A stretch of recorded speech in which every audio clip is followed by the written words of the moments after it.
प्रेक्षको, आपण पहिल्या भागामध्ये बघितलं दयानंद चोरगे यांनी राजकारणामध्ये कसा प्रवेश केला आणि त्यानंतर त्यांनी राजकारणामध्ये पाय रोवण्याचा कसा प्रयत्न केला. म्हणजे अत्यंत चांगल्या प्रकारे आपण ती मुलाखत पाहिली, प्रतिक्रिया नोंदवल्या, त्याबद्दल तुमचे आम्ही आभारी आहोत. दुसऱ्या भागात आपण बघूया की 2014 ते आता 2024 या 10 वर्षात त्यांची राजकीय कारकीर्द ही कशी भरली. दयानंदजी नमस्कार. नमस्कार. आपण 2014 पर्यंत बोललो. मला आता एक प्रश्न तुम्हाला असा विचारायचा आहे की 2014ला तुम्हाला तिकीट नाकारलं ते केवळ नेत्यांमधील वादांमुळे. म्हणजे तुम्ही बाळासाहेब थोरात यांच्या गुड बुक मधले आहात आणि त्यावेळेस बाळासाहेब थोरात यांना राजकीय विरोध पक्षामध्ये खूप होते. जर दयानंद चोरगेंना त्या काळामध्ये म्हणजे 2014ला जेव्हा मोदी लाट होती, त्या मोदी लाटेत जर दयानंद चोरगे निवडून आले तर बाळासाहेब थोरात हे मोठे होते आणि म्हणून त्यांचा पत्ता कट करण्यासाठी तुमच्यावर अन्याय झाला असं सांगितलं जातं. नेमकं खरं काय? सर्वप्रथम सेकंड पार्टमध्ये माझे विचार जे मांडण्याची पुन्हा तुम्ही मला संधी दिली आणि माझे विचार लोकांपर्यंत पोहोचवण्याच्या तुमच्या मशाल माध्यमातून खरं तर मनापासून तुमचे पुन्हा अभिनंदन करतो. बघा 2014 मध्ये जेव्हा मोदी साहेबांची लाट होती आणि 2014 मध्ये भारतीय जनता पार्टीमधून मोदी साहेबांना पंतप्रधान पदाची उमेदवारी जाहीर झाली आणि जाहीर झाल्यानंतर प्रत्येक राज्यामध्ये प्रत्येक ठिकाणी जेव्हा मोदी साहेबांच्या ज्या बैठका होत्या, ज्या सभा होत्या, लाखोच्या संख्येने सभा होत्या. 2-2 लाख, 1.5 लाख, 3-3 लाख लोक कार्यकर्ते त्या सभेला यायचे. मग ते कुठून, ते पूर्ण महाराष्ट्र नसून ते पूर्ण देशामधून सर्व जिथे जिथे मोदीची सभा असायची तिथे तिथे सर्व देशातून कार्यकर्त्यांना ते बोलवायचं आणि ती सभा मोठी व्हायची. आणि काँग्रेस पक्षाची जी सभा मी महाराष्ट्रामध्ये जी घेतली त्यावेळेला राहुलजी हे जवळपास 6 सभा घेतल्या आणि 4 दिवसाच्या मुक्कामी दौरा महाराष्ट्रामध्ये होता राहुलजीचा. मला वाटतं पहिली जी सभा झाली ती हिंगोलीमध्ये झाली, दुसरी सभा झाली ती नागपूरमध्ये झाली, तिसरी सभा झाली पुण्यात झाली, चौथी जी सभा झाली ती सिंधुदुर्गामध्ये झाली आणि 5वी जी सभा झाली ती मुंबईत झाली आणि लास्ट सभा होती, जी शेवटची सभा होती ती भिवंडीत झाली. आणि भिवंडीमध्ये जी सभा झाली ती रेकॉर्ड ब्रेक सभा झाली. जवळपास 1.5 लाख अधिक कार्यकर्ते त्या सभेमध्ये राहुलजींच्या सभेला आले होते. आणि त्यावेळी सुद्धा जसं आता 2024 मध्ये माझं नाव 1 नंबरने चर्चेत आहे काँग्रेसमध्ये, सेम 2014 मध्ये सुद्धा माझं नाव 1 नंबरला चर्चेत होता. काँग्रेस पक्षामध्ये गट खूप असायचे. मग हा कार्यकर्ता या गटाचा, तो कार्यकर्ता त्या गटाचा, तो कार्यकर्ता त्या गटाचा, याचा यो गॉडफादर, त्याचा तो गॉडफादर, अशा माझ्या गट आणि माझा गॉडफादर आणि मी बाळासाहेब थोरात समर्थक, बाळासाहेब थोरातांच्या गटातला, अशी एक माझी त्यावेळेला नवीन क्रेज निर्माण झाली होती. त्यांचं तुमच्यावर प्रेमही खूप होतं. त्यांचे माझ्या सत्यजित हा माझा, मी आणि सत्यजित आम्ही आमचं, जरी त्यांची तांबे फॅमिली माझी चोरगे फॅमिली, पण आम्ही भाऊ म्हणून आम्ही ओळखत होतो. सत्यजित तांबे आणि मी त्यांच्या घरी कुठलाही कार्यक्रम असला तर मी जायचो, माझ्या घरी कुठलाही कार्यक्रम असले सत्यजित यायचा. आणि सत्यजितच्या जेव्हा माझं सत्यजितच्या मुलं म्हणजे महाराष्ट्रात आणि युवक काँग्रेसमध्ये माझी एक फली निर्माण नवीन झाली होती. आणि त्याच्यात नंतर 2013 मध्ये मी बालाजी चषक 2013 मध्ये हा चषक ठेवला. आणि त्या चषकामध्ये बाळासाहेब थोरात तेव्हा महसूल मंत्री होते महाराष्ट्र राज्यामध्ये. महाराष्ट्राच्या मंत्रिगणामध्ये ते महसूल मंत्री होते. आणि महसूल मंत्री असताना खूप त्यांना म्हणजे वेळ नसायचा, खूप बिझी असतात आणि बिझी शेड्यूलमध्ये सुद्धा ते माझ्या कार्यक्रमामध्ये आले. आणि मग ते माझे दही अंडीचा कार्यक्रम असो, कुठलाही कार्यक्रम असो, थोरात फॅमिली आणि तांबे फॅमिली या दोन्ही फॅमिलीतला कुठला ना कुठला एक नेता माझ्यासोबत माझ्या कार्यक्रमाला यायचा. आणि माझी एक क्रेज निर्माण झाली का मग मी दयानंद चोरगे हा बाळासाहेब थोरात समर्थक, बाळासाहेब थोरातांच्या गटातला. बरोबर. ऍक्च्युली मी त्यांचा समर्थक म्हणजे माझे राजकीय गुरु आहेत ते. बाळासाहेब थोरात हे माझे राजकीय गुरु. आणि त्यावेळेला जेव्हा माझं नाव चर्चेत आलं 2014 मध्ये, त्यावेळेला राधाकृष्ण विखे पाटील हे कृषी मंत्री होते आणि आमच्या जिल्ह्याला ते ठाणे जिल्ह्याला संपर्क प्रमुख होते. म्हणजे त्याला संपर्क मंत्री, ठाणे जिल्हा संपर्क मंत्री होते. जसे आता असलम शेख हे ठाणे जिल्ह्याचे संपर्क मंत्री होते, असे राधाकृष्ण विखे पाटील हे ठाणे जिल्ह्याचे संपर्क मंत्री होते. संपर्क मंत्री असल्या कारणाने त्याच्या जशी माझ्याकडे जबाबदारी दिली राहुल गांधीची, अशी त्यांच्याकडे वरिष्ठांनी जबाबदारी दिली सभेमध्ये की ही सभा सक्सेस झाली पाहिजे, म्हणून दयानंदला तिथे मदत केली पाहिजे, म्हणून त्यांना संपर्क मंत्री म्हणून त्यांच्याकडेही जबाबदारी दिली. आणि जबाबदारी देत असताना तेही इथे 2-3 दिवस मुक्कामी होते. आणि माझे काम करण्यात माझी काय कुवत आहे, मी कसं काम करतोय ते मी 3-4 दिवसामध्ये सर्व बघितले. आणि ते सुद्धा दौरा करायचं, कारण त्याच्याकडे जबाबदारी दिल्या म्हणून तर ही लोक इथे आलीच पाहिजे, त्याच्यामुळे तेही दौरा करायचे. त्याच्यामुळे ते जिथे जायचे तिथे कार्यकर्ते सांगायचे की नाही साहेब काल दयानंद चोरगे येऊन गेले. म्हणजे ते जायचे तिथे अगोदर मी जाऊन यायचो आणि सांगायचं की तिथे दयानंद चोरगे येऊन गेले. एक क्रेज निर्माण तयार झाली होती. आणि त्यावेळेला मी बाळासाहेब थोरात समर्थक म्हणून कुठेतरी माझ्यावर तो वेळेला अन्याय झाला. आणि एक गटातटाच्या राजकारणामुळे एक नवीन फळी तयार केली आणि राधाकृष्ण विखे पाटील हे संपर्क मंत्री असल्या कारणाने 2-3 काही नेते अजून त्यांनी सोबत घेतले आणि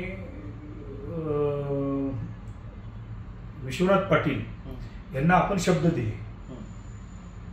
असं संपर्क मंत्री म्हणून ते आमच्या नेत्यांना सांगायचं की विश्वनाथ पाटील यांना आपण शब्द दिले, आपल्याला त्यांना शब्द पाळायला लागले. आणि त्यांना जर तिकीट नाही दिलं त्यांना पूर्ण कोकणामध्ये परिणाम होईल. त्याला जर तिकीट नाही दिलं तर संपूर्ण कोकणामध्ये त्याचा परिणाम होईल. आणि सिंधुदुर्गामधील नारायण राणेंचा मुलगा निलेश राणे यांना 2014 मध्ये त्यांना उमेदवारी होती. आता कुठेतरी कोकणमध्ये या उमेदवारीचे प्रॉब्लेम होईल. पालघरमध्ये सुद्धा त्यावेळेला मला वाटतं 2014ला शिंदासाहेब लढले आणि ही जागा. आणि महाराष्ट्रामध्ये अशा अनेक काही कुणबी समाजाची मतं मी डायव्हर्ट करीन, हे करीन ते करीन, हे अशा काही गोष्टी करून ते माझं तिकीट त्यावेळेला कापलं गेलं. आता कापलं गेल्यानंतर मग पुन्हा मला भिवंडी पूर्व मधून निवडणूक लढवायची असे आमच्या अध्यक्षांनी मला सांगितले की आपल्याला 2009 सांगितलं तसं तुम्हाला सांगितलं पूर्व लढवा, आमदारकी लढवा. आता 2009 मध्ये 2014 मध्ये वेगवेगळे लढले ना. काँग्रेस वेगळी लढली, राष्ट्रवादी वेगळी लढली, शिवसेना वेगळी लढली आणि भाजपा वेगळी लढली. मग आता ईस्ट वेस्ट या ठिकाणी दोन्ही ठिकाणी काँग्रेस लढणार. मग आता त्या ठिकाणी मला विचारणा झाली का तुम्हाला कुठून निवडणूक लढायची, तर मी सांगितलं भिवंडी पूर्व मधून निवडणूक लढायची. तर तिथे आता भिवंडी पूर्व लढायची बोलल्यानंतर मग आता आपल्याकडे लागले 4 महिने. 4 महिने राहत असताना सुद्धा मी जून महिन्यामध्ये तिथे एक आपले मुस्लिम बांधव जे असतात यांना मुशारा हा एक कार्यक्रम असतो. आणि मुशारा कार्यक्रम जर ठेवला तर तिथे खूप लोक जमतात. मग मी एक तिथे मुशाराचा कार्यक्रम ठेवला शांतीनगरमध्ये. जवळपास 65 हजार लोक त्या कार्यक्रमाला जमले होते. मुशहाराचा कार्यक्रम आता तुम्ही ठेवला होता. हा. आणि त्या मुशहाराच्या कार्यक्रमामध्ये आपले केंद्रातले मंत्री होते राजीव शुक्ला साहेब, शुक्ला केंद्रीय मंत्री आले होते. हा, केंद्रीय मंत्री ते आले होते. माजी गृहमंत्री कृपाशंकर हे आले होते. माझे मित्र तेव्हा युवक काँग्रेसचे प्रदेशाध्यक्ष, युवक काँग्रेसचे उपाध्यक्ष म्हणून काम बघत होते प्रदेशाचे सत्यजित तांबे ते होते. आणि मायनॉरिटीचे म्हणजे अल्पसंख्याक राष्ट्रीय अध्यक्ष म्हणून जो काम पाहत होतं ते नदीम जावेद ते आले होते. आणि ते वातावरण असं तयार केलं भिवंडी पूर्वेमध्ये की फक्त काँग्रेस एके काँग्रेस असं आपण वातावरण तयार केलं. तरी अंतर्गत, तरी पक्षात अंतर्गत. आणि पुन्हा माझा 2014 मध्ये पुन्हा कापलं, तिकीट कापलं गेलं. म्हणजे पहिल्यांदा राहुल गांधीची सभा केली म्हणून कापलं, नंतर हुशारा केला म्हणून कापलं. म्हणजे कार्यकर्त्यांनी काही करावं नाही. हा, म्हणजे आता त्याच भाग आता जी वस्तुस्थिती तीच ना. आणि त्याच्या आपण नंतर जाणार आपण नंतर, पण त्यावेळी ती परिस्थिती निर्माण झाली. आता 2014 मध्ये ज्या ग्राउंडवरती राहुलजींची मी सभा घेतली होती आणि 1.5 लाखपेक्षा अधिक पब्लिक त्या ग्राउंडवरती जमा झाली होती. आणि त्याच ग्राउंडवरती पुन्हा राहुलजींना मी मुक्काम आणला होता आता 15 दिवसात. हो, आता आलं होतं. आता तो ग्राउंड माझ्या नशिबात आहे की नाही ते राहुल गांधी तुमच्या नशिबात नाही. राहुल गांधी माझ्या नशिबात नाही. नाही, पण ते वेगळं झाल्यानंतर तुम्हाला 2014ला विधानसभेतही पत्ता तुमचा कट झाला. 2014 मध्ये विधानसभाचाही पत्ता. त्याच्यानंतर तुम्ही काँग्रेस सोडली. मग त्याच्यानंतर मी काँग्रेस सोडली नाही. मग मी माझ्या पदाचा राजीनामा दिला. मी माझ्या जिल्हाध्यक्ष पदाचा राजीनामा दिला आणि मी माझी NGO म्हणून DY फाउंडेशनवर मी फोकस केला. 2 महिने कुठलाही मी कुठल्या पक्षाचा, अनेक पक्षाकडनं मला बोलवणं झालं. शिवसेनेवरनं पण मला बोलवणं होतं की आमच्या पार्टीमध्ये तुम्ही जॉईन व्हा. बरोबर. राष्ट्रवादीमधून सुद्धा मला ऑफर होती. भारतीय जनता पार्टीमधून पण ऑफर होती. सर्व अनेक पक्षातून मला ऑफर होती. पण मग शेवटी मी काय केलं,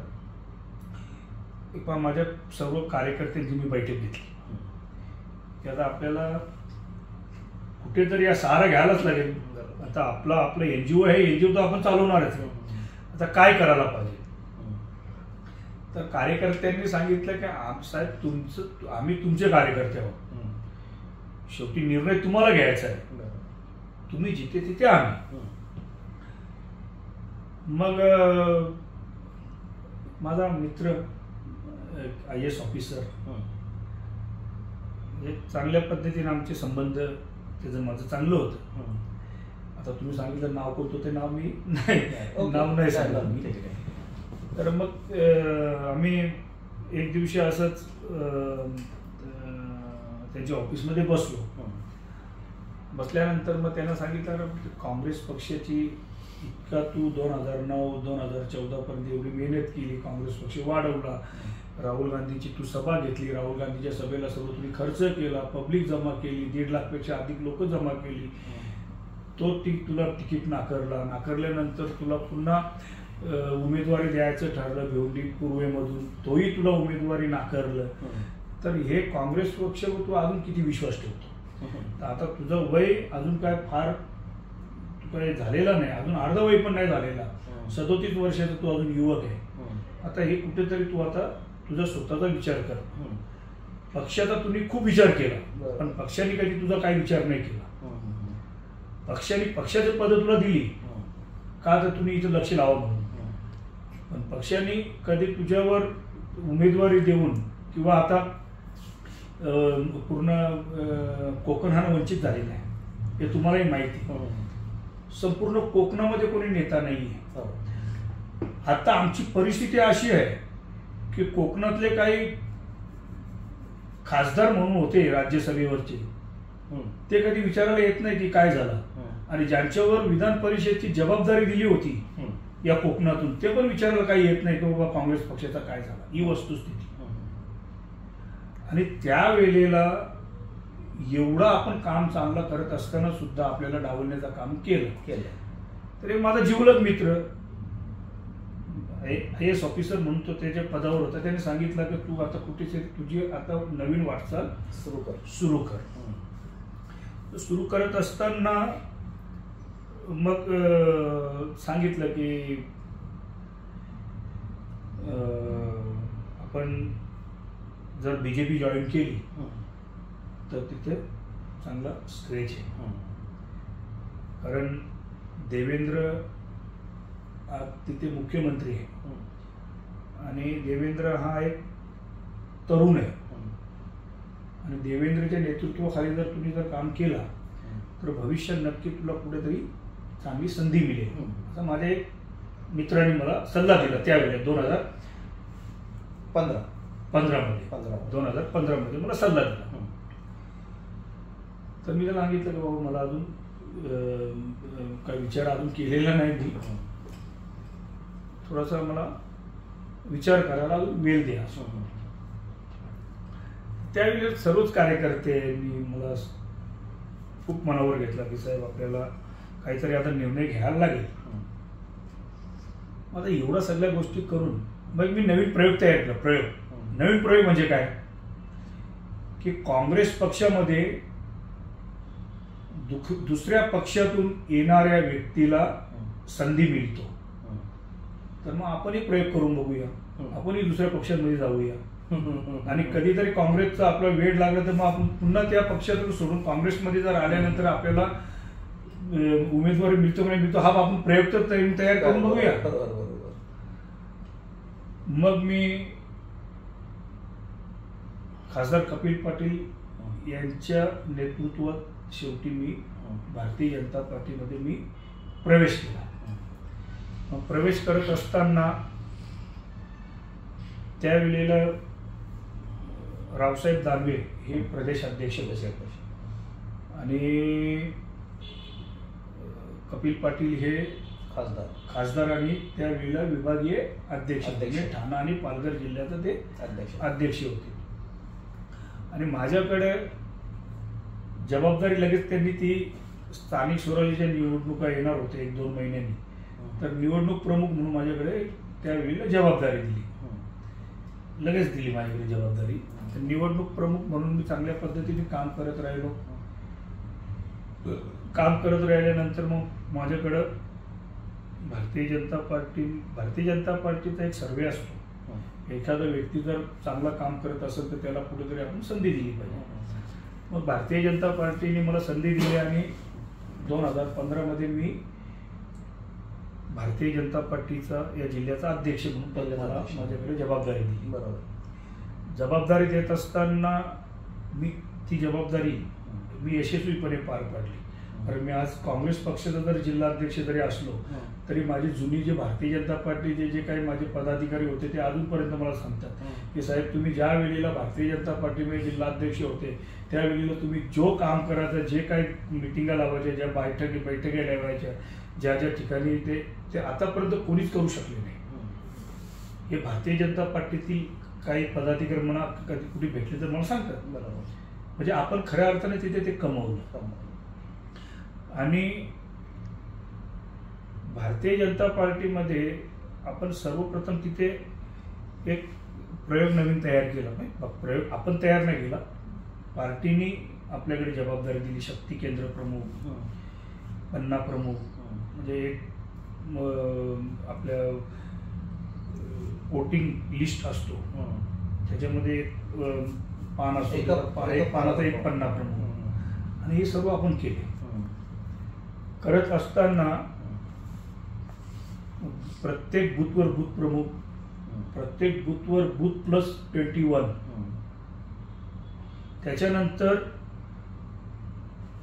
शक्ती केंद्र प्रमुख म्हणजे पंचायत समिती गण आणि 108 गण म्हणजे 54 जिल्हा परिषद गट आणि 108 गण आणि 108 गणामध्ये एक विस्तारक तयार केले. विस्तारक म्हणजे 108 विस्तारक. या गणातला विस्तारक जो आहे तो पुढच्या गणामध्ये जाऊन 5 दिवस मुक्कामी राहायचा. त्या गणातला विस्तारक दुसऱ्या गणामध्ये जाऊन 5 दिवस मुक्कामी राहायचा. आणि या सरकारने काय केले याची माहिती लोकांपर्यंत द्यायची. म्हणजे जोपर्यंत जे काही काँग्रेस जे भारतीय जनता पार्टीने जे मला काही गोष्टी आतापर्यंत जे काय म्हणजे कुठल्या पद्धतीने काम करायचे हे मी यशस्वीपणे तिथे पार पडले. पण त्यावेळेसही तुम्ही इच्छुक होतातच. त्यावेळेला इच्छुक म्हणजे मी इच्छुक नव्हतो, ते तुम्हाला स्पष्ट सांगतो. मी इच्छुक नव्हतो. मग भारतीय जनता पार्टीमध्ये एक त्यांचा प्रोटोकॉल आहे. उदाहरणार्थ किती मोठा जरी मंत्री जरी असला भले उमेदवार ते त्यांनाच देतील. समजा उदाहरणार्थ समजा आता नागपूरमध्ये गडकरी साहेबाला निवडणूक लढवायची तर शेवटी उमेदवार गडकरी साहेबांनाच देतील. पण त्यांची एक सिस्टम होती की तिथे सर्वे असतो. आणि हा जो भारतीय जनता पार्टीचा जो सर्वे तो सर्वे लोकसभेला नसून विधानसभेला नसून जिल्हा परिषद असो किंवा तुमची महानगरपालिका नगरपंचायत साधे नगरपंचायत असो त्यांचा सर्वे असतो. आणि त्या सर्वेमध्ये मी या ठाणे जिल्ह्याचा अध्यक्ष असल्या कारणाने भिवंडी लोकसभा मतदारसंघामधून सर्वे जो चाणक्यचा त्यांचा सर्वे असतो त्या सर्वेमध्ये माझा प्रदेश पातळीवरनं नाव टाकला होता. मी काही वैयक्तिक तिकीट मागायला गेलं नाही. आपल्याला जिल्हा अध्यक्ष एवढं आपण अचानक गेलो आणि आपल्याकडे जबाबदारी जिल्हा अध्यक्ष पदाची दिली तरी मी वैयक्तिक समजतो तुम्हाला खूप काही तिथे दिली. पण त्याची सिस्टम असतो की तिथे ज्यांना उमेदवारी द्यायची असते ते त्यांनाच देतील. पण त्यांच्या पाठोपाठ सर्वेमध्ये 1-2 नावं तरी टाकतात. मग तिथे भिवंडी लोकसभा मतदारसंघामध्ये मी जिल्ह्याचा अध्यक्ष म्हणून माझा सर्वेमध्ये त्यांनी नाव टाकला. आणि तो सर्वेत माझं नाव चालू असल्या कारणाने मला विचारण्यात आली की जर समजा तुम्हाला जर उमेदवारी जर लढायची असेल तर तुम्ही लढू शकता का. तर मी त्यांना सांगितलं की आज समजा इथे खासदार कपिल पाटील निवडणूक लढतात, त्यांची उमेदवारी डावलून मला उमेदवारी देत असेल तर काही मला उमेदवारी लढायची नाही. मानसिकता जर पक्षाची असेल तर मी निवडणूक लढवावी तर त्यांना ते आज खासदार आहेत त्यांना कुठे जर वरच्या पातळीवर तुम्ही त्यांना ती काहीतरी जबाबदारी द्या. आणि जर मला जर त्या पद्धतीने राजीव म्हणजे हसी मजाकमध्ये जर निवडणूक लढायची असेल तर मी लढू शकतो. अशा पद्धतीने माझा त्या भारतीय जनता पार्टीमध्ये इच्छुक उमेदवार म्हणून माझं नाव आला होता. पण जी मी काय आतापर्यंत जो मी 5 वर्षे 2015 ते 2019 पर्यंत म्हणजे 20 पर्यंत जो मी काम केलं. 19 पर्यंत मी जिल्हा अध्यक्ष होतो. 19 ची निवडणूक झाल्यानंतर अजून वर्षभर म्हणजे 20 पर्यंत मी जिल्हा अध्यक्ष होतो. हे विस्तारक तिकडे पाठवायचे ते विस्तारक तिकडे पाठवायची म्हणजे खूप मेहनत केली. आणि त्यावेळेला प्रत्येक लोकसभा क्षेत्रामध्ये अशी परिस्थिती होती की खासदार कपिल पाटील निवडणुकीमध्ये पडेल. खासदार कपिल पाटील निवडणुकीमध्ये पडेल 2019ला पण खासदार कपिल पाटील 2019ला पडेल. खासदार कपिल पाटलांनी काय काम केले याच्याशी मला त्याबद्दल मला काही बोलायचं नाही. ते का पडतील त्याबद्दल मला काही बोलायचं नाही. त्यांनी काय काम नाही केले किंवा काय काम केले किंवा कुठल्या पद्धतीने ते पडतील ते मला माहित नाही. पण मी जिल्हा अध्यक्ष होतो.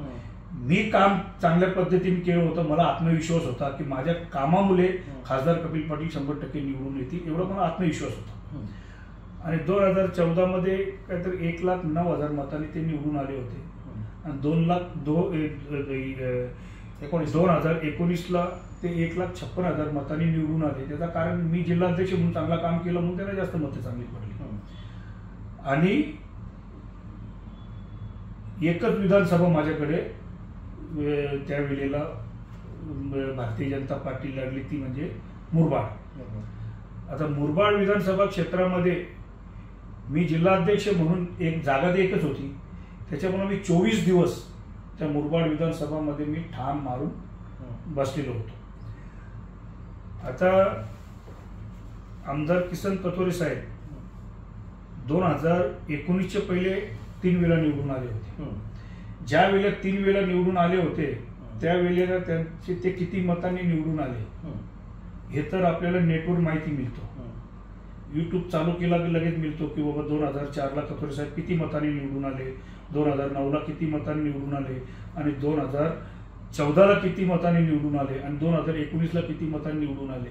तर त्याचा अभ्यास तुम्ही आता पण केला तरी हरकत नाही. पण मी जिल्हा अध्यक्ष म्हणून खूप चांगल्या पद्धतीने काम केला आणि तिथे सुद्धा 1,36,000 मतांनी ते निवडून आले, कथोरे साहेब निवडून आले. म्हणजे 1,36,000 मतं अधिक्याने निवडून ते आले. आणि मी तिथे 24 दिवस तिथे होतो. आणि एवढं सुद्धा चांगल्या पद्धतीने मी तिथे भारतीय जनता पार्टीमध्ये चांगल्या पद्धतीने माझे देवेंद्र फडणवीस साहेब, मला कुठला असा कुठली अशी वेळ नाही की मला देवेंद्र कधी मला भेटला नाही असा विषय नाही. मी वर्षाला जेव्हा जेव्हा जायचो तेव्हा मला देवेंद्र मला भेट द्यायचे. रावसाहेबांचं तर माझ्यावर खूप उपकार होते. हो, जसं इकडे तुम्ही बाळासाहेब थोरात, रावसाहेब दानवे तुमच्याकडे. भारतीय जनता जसं मग काँग्रेसमध्ये बाळासाहेब थोरात होते तसे पद्धतीने रावसाहेब दानवे तिथे होते. आणि योगायोगात मी जिल्हा अध्यक्ष होतो आणि नाना पटोले साहेब तिथे भारतीय जनता पार्टीचे खासदारी होते. आणि आम्ही ज्या वेळेला भारतीय जनता पार्टीचे 2-2 महिन्यामध्ये कार्यसमितीची बैठक व्हायची त्यावेळेला मी मग ती आज या जिल्ह्यामध्ये व्हायची तर दुसऱ्या दिवशी त्या जिल्ह्यामध्ये व्हायची. तर ते मुक्कामी ते कार्यसमितीची बैठक व्हायची. आणि जिथे मी जायचो तिथे आमच्या नाना पटोले पण आम्हाला त्यावेळी ते खासदार होते ते आम्ही त्या वेळेला भेटायचो. आणि खूप चांगल्या पद्धतीने तिथे मला रवींद्र चव्हाण हे अन्न पुरवठा राज्यमंत्री होते. त्यांचाही माझ्यावर एक लहान भावाप्रमाणे माझ्यावर त्यांनी प्रेम दिला. मला सुद्धा मला रावसाहेब दानवेंनी एक वडीलधाऱ्याप्रमाणे मला तिथे प्रेम दिलं. मला देवेंद्रने सुद्धा लहान भाऊ म्हणून तिथे मला मान सन्मान दिला. सर्वच मला लोकल बघायला गेलो तर आमदार किसन कथोरे साहेबांनी सुद्धा मला खूप चांगल्या पद्धतीने सांभाळून घेतला. सर्वांनीच सांभाळून घेतले. म्हणजे तरी पण तुम्ही भाजप पुन्हा सोडली. भारतीय जनता पार्टीमध्ये मी खूप चांगल्या पद्धतीने काम करत राहिलो. आणि या जिल्ह्यातून सर्व लोकप्रतिनिधींनी पुन्हा देवेंद्रला सांगितलं की दयानंद चोरगे यांना पुन्हा तुम्ही संधी दिली पाहिजे जिल्हा अध्यक्ष म्हणून. तर आता त्या आता वेगवेगळे असे असतात ना नेते लोक. आता पुन्हा दयानंद चोरगेला जर जिल्हा अध्यक्ष पद दिला तर दयानंद चोरगे पुन्हा भारतीय जनता पार्टीमध्ये मोठं होईल, हे होईल ते होईल, स्पर्धक होईल. ते काहीतरी खासदारांना कोणीतरी कानात जाऊन सांगायचं की ह्यांना पुन्हा संधी दिली तर ते आपले स्पर्धक होऊ शकतात, हे पुन्हा आपल्याला त्रास होईल त्याचा. कुठेतरी आता तुम्ही त्यांना थांबवलं पाहिजे. तुम्ही कुठेतरी वरिष्ठांना बोललं पाहिजे की दयानंद चोरगे यांना तुम्ही जिल्हा अध्यक्ष न देता कुठेतरी दुसऱ्या जागेवर तुम्ही त्यांना जबाबदारी द्या. त्यावेळेला मला सांगण्यात पण आलं की मला त्यावेळेला प्रदेशाध्यक्ष म्हणून चंद्रकांत पाटील साहेब यांची नियुक्ती झाली. मला चंद्रकांत पाटील साहेबांनी 2 वेळा बोलवले. मला सांगितलं की तुला सचिव पद म्हणून महाराष्ट्र प्रदेशावर तुझी नियुक्ती करतो, तू खूप चांगला काम करतो. मी त्यांना सांगितलं की मी जिल्हा अध्यक्ष म्हणून माझ्या अजून एक टर्म मला संधी द्या. अजून काय कमी काम असेल तो काम जास्तीत जास्त रीतीने मी करेन हे तुम्हाला मी शब्द देतो. आणि एकही लोकप्रतिनिधी असा नाही. त्यावेळेला गणपत शेठ गायकवाड यांनी सुद्धा मला शिफारस दिली. त्यावेळेला संजय केळकर साहेबांनी माझ्या नावाची शिफारस दिली. त्यावेळेला किसन कथोरे साहेब यांनी माझ्या नावाची शिफारस दिली. माजी आमदार नरेंद्र पवार यांनी सुद्धा माझ्या नावाची शिफारस केली की त्यांना तुम्ही जबाबदारी पुन्हा द्या. आणि एवन वरिष्ठ रवी चव्हाण साहेबांची मी इच्छा होती की मी पुन्हा जिल्हा अध्यक्ष व्हावं. पण खासदार साहेबांच्या कोणीतरी कानात जाऊन सांगायचं की हे आपले स्पर्धक होतील, हे आपले स्पर्धक होतील. मग एक दिवशी देवेंद्र भाऊंनी मला बोलवलं आणि सांगितलं की तुम्हाला आम्ही महाराष्ट्र प्रदेश काँग्रेस भारतीय जनता पार्टीचा सचिवपद म्हणून तुमच्याकडे जबाबदारी देतो आणि कुठल्या तरी एखादी जिल्ह्याची प्रभारी म्हणून तुमच्याकडे आम्ही जबाबदारी देतो आणि आपण ही संधी कथोरे साहेबांना आपण जिल्हाध्यक्षपद म्हणून आपण देऊया. आता कथोरे साहेबांचं नाव घेतल्यानंतर शेवटी मला थोडासा कमीपणा घ्यावा लागला, कारण शेवटी ते कथोरे साहेब माझे एक मार्गदर्शक होते आणि कथोरे साहेबांना जर जिल्हाध्यक्षपद देत असतील तर मग मी एवढा काय हट्टपण मग मी तिथे केला नाही. मग हट्टपण न केल्यानंतर मी स्वीकारला भारतीय जनता पार्टीचा सचिवपद, हा मी स्वीकारला. तरी नाशिकची जबाबदारी घेतली, नाशिकची माझ्याकडे जबाबदारी दिली, एक ग्रामीणची माझ्याकडे जबाबदारी दिली होती. तर ते जबाबदारी देत असताना पुन्हा गटतट चालू झाला. गटतट चालू झाला. मी जिल्हाध्यक्ष नाही ना, आता मी माझे जिल्हाध्यक्ष नाही तर मग तिथे आमचे काय, तेव्हा आमच्या काँग्रेस पक्षामध्ये आता ब्लॉक अध्यक्ष, तिथे मंडल अध्यक्ष. मग जे काही मंडल अध्यक्ष, जे काही जिल्हा अध्यक्ष, ज्याची काही नियुक्ती झाली, मग त्याच्यामध्ये काय झाला की मग प्रत्येक कार्यक्रम असायचे. आज कल्याणमध्ये कार्यक्रम असायचे, तर भिवंडीमध्ये कार्यक्रम असायचे, तर तुमच्या वाड्यात कार्यक्रम असायचे, वसईला कार्यक्रम.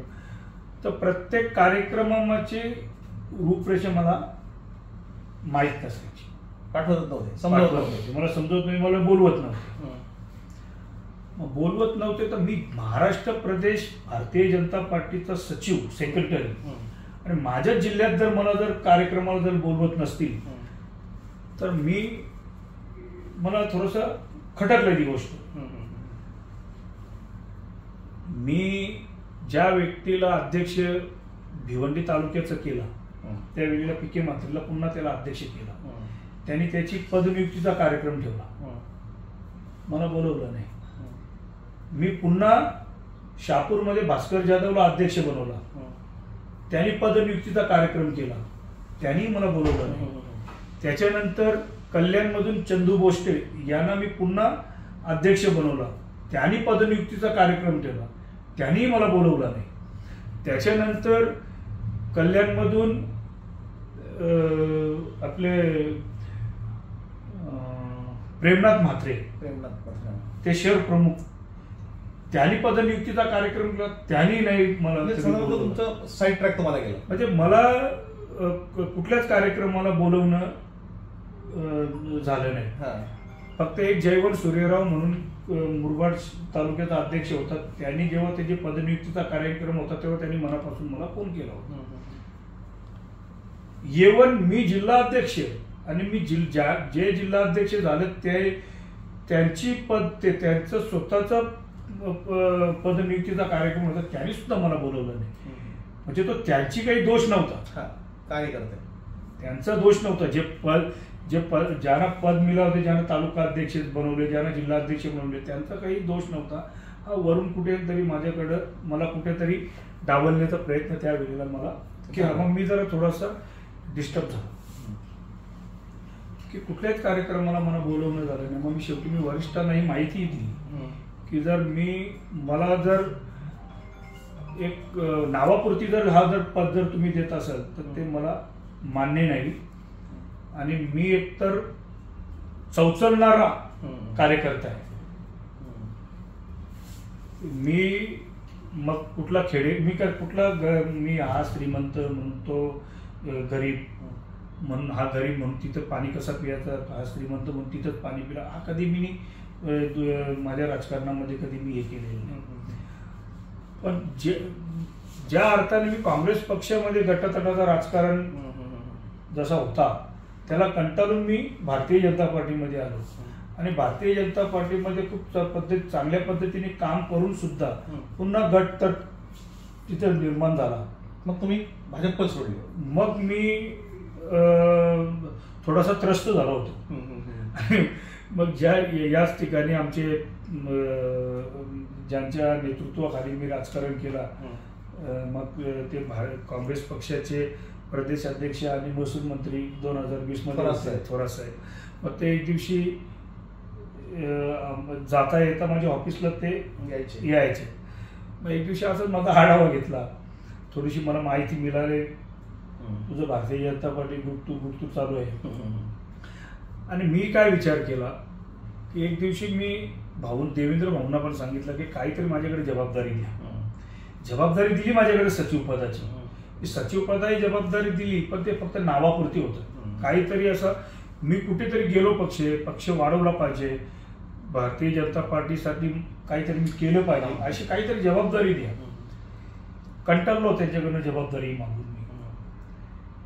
मग मी ज्या वेळेला शेवटी मी कंटाळलो हे सगळ्या गोष्टी, मग बॅनर लागायचे वेगवेगळे, जिल्हा अध्यक्ष होतो म्हणून माझे फोटो लागायचे. आता महाराष्ट्राचं पद म्हणून फोटो लागत नव्हता माझा. म्हणजे आता ज्यांना मी अध्यक्ष बनवले, ज्यांना मी मोठं केले, ते सुद्धा माझे बॅनरवरती फोटो लावायचं ते बंद केलं. मग तेव्हा मी त्यांना विचारायचो, कारण बाबांना मी तर तुम्हाला तालुका अध्यक्ष बनवला आणि माझे तुम्ही फोटो लावायचे बंद केले. साहेब बोलतो माफ करा, आम्हाला समजून घ्या. मग मी तेव्हा समजलो की कुठेच तरी पाणी मुरतोय. मग कंटाळलो मी. आणि मग एक दिवशी बाळासाहेब थोरात आले, त्यांनी सांगितलं की आपल्याला आता पुन्हा काँग्रेसमध्ये तुला यायचं आहे. माझ्या स्वगृही मी पुन्हा आलो, कारण तिथे मला खूप मान मिळाला भारतीय जनता पार्टीमध्ये. पण वरिष्ठांनी मला कार्यकर्त्यांनी पण खूप चांगला मान दिला, वरिष्ठांनी पण खूप मान दिला. केवळ सर्व मंत्री जेवढे मंत्री होते, गिरीश भाऊ असतील, जे असं अन्य चंद्रकांत दादा असतील, किंवा खूप आपले रवी चव्हाण साहेब असतील, प्रत्येकाने मला मान सन्मान खूप चांगला आहे. इव्हन देवेंद्र भाऊंचे तर मी किती आभार मानावं तेवढे कमी आहे. कारण मी ज्या वेळेला काँग्रेस पक्षामध्ये होतो तेव्हा मी टाचवरती करत होतो, तेव्हा मुख्यमंत्र्याचा चेहरा बघायला भेटत. आणि आम्ही वर्षावर जायचो आणि वर्षाच्या बाहेरून फोटो काढून यायचो जेव्हा मी काँग्रेसमध्ये होतो, जिल्हा अध्यक्ष होतो तरी. पण ज्यावेळी देवेंद्र भाऊ जेव्हा मुख्यमंत्री होतो तेव्हा मला समजलं की वर्षाच्या आतमध्ये एंट्री मला मिळाली. पण अंतर्गत खूप त्रास म्हणजे खूप त्रास व्हायला लागला मला या गोष्टीचा. खूप म्हणजे असं त्रास व्हायला लागला का एक प्रकारची मानसिक त्रास व्हायला लागला. मग मी पुन्हा शेवटी बाळासाहेबांनी मला सांगितलं की आता काँग्रेसमध्ये प्रवेश कर, पुन्हा जिल्हाध्यक्ष हो, काम कर, भविष्य चांगलं आहे, अजून तुझ्याकडे 5 वर्ष आहेत. 2024 मध्ये जर चांगला काम केला तर इथे तुला संधी मिळू शकतो. तिथे आता इथे संधी नव्हती मला, कारण इथे मी लोकसभा तर लढू शकत नाही, विधानसभाला माझ्याकडे काही जागा नाही. तर भिवंडी पूर्वेमधून रुपेश म्हात्रे हे महायुतीमधून उमेदवार होते आणि भिवंडी पश्चिम मधून 2 वेळा चौगुले तिथे आमदार झाले. आणि भिवंडी ग्रामीण ही एसटी असल्या कारणाने, रिझर्व्ह जागा असल्या कारणाने शक्य मला इथे मी भारतीय जनता पार्टीमध्ये राहून माझा काही उपयोग माझा नव्हता. मग मी काय विचार केला की आता इथेही अंतर्गत इथेही काही समजून घेत नाही मला.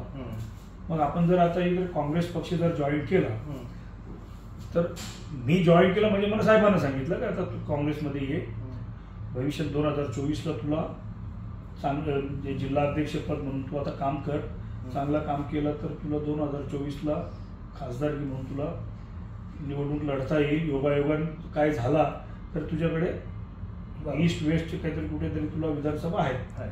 मी पण तो विचार केला की चला आता. आणि तुम्ही मग पुन्हा काँग्रेसमध्ये आले. ज्या वेळेला मी भारतीय जनता पार्टी सोडली, 1 महिना मी कुठल्या पक्षात जॉईन केलेलं नाही, पण अनेक पक्ष त्या वेळेला माझ्या संपर्कात होते. पण मला दुसरा पक्ष बघायचा नव्हता, मला यायचं होतं तर माझ्या स्वतःच्या पुन्हा माझ्या घरी मला 2020ला तुम्ही इकडे आला. आम्ही पुन्हा स्वगृही परत आलो. प्रेक्षक ज्या पद्धतीने दयानंद चोरगे यांची वाटचाल राजकीयरित्या सुरू झाली आणि ती 2024 पर्यंत येऊन पोहोचली. म्हणजे सुरुवातीला त्यांचे वडील जनता दलामध्ये होते, ते काँग्रेसमध्ये, स्वतः हेही काँग्रेसमध्ये होते, काँग्रेसमध्ये अन्याय झाला, भाजपमध्ये गेले, भाजपमध्येही अन्याय गेला आणि आता ते पुन्हा काँग्रेसमध्ये आल्यानंतर 2024 मध्ये म्हणजे खऱ्या अर्थाने पूर्ण महाराष्ट्रभर ज्यांच्यासाठी भिवंडी लोकसभा मतदारसंघ गाजतोय त्या दयानंद चोरगेंवरील 2024 मध्ये कसा अन्याय झाला हे आपण तिसऱ्या भागामध्ये बघूया.